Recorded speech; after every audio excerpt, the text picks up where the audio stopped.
In today's video, I'm going to teach you how to make a menu on Google Docs in just 5 minutes.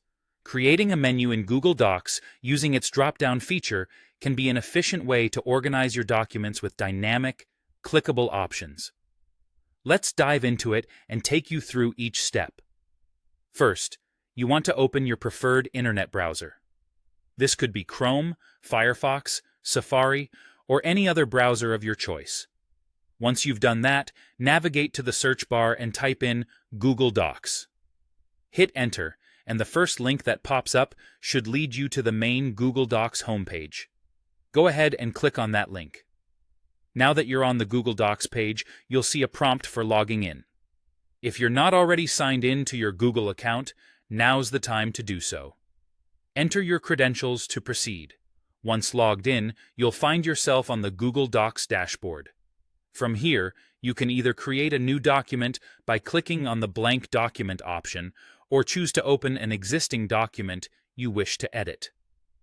With your document open, the next thing you'll do is type the @ symbol within the text body. This action brings up Google's Smart Chips feature, offering a variety of options, including the one we're interested in.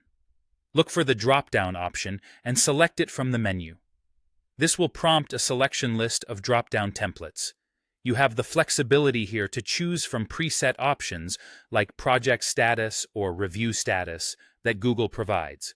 However, if these don't suit your needs, there's an option to create a new drop-down. Clicking on the new drop-down allows you to tailor your menu to your specific requirements.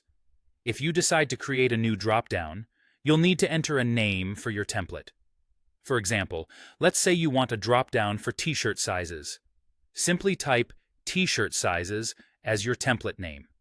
Once you have your template named, it's time to name your drop-down options. In this instance, you might type options like small, medium, and large in the Add an Option field.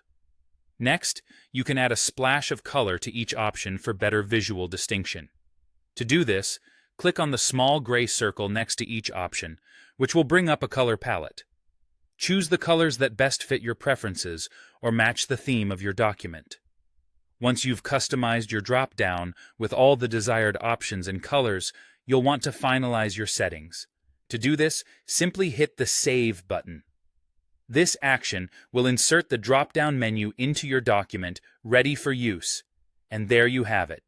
In just a few simple steps, you now know how to create a dynamic menu in Google Docs using drop-downs, a feature that can save you time and help keep your documents organized. Thanks for watching, and happy document editing.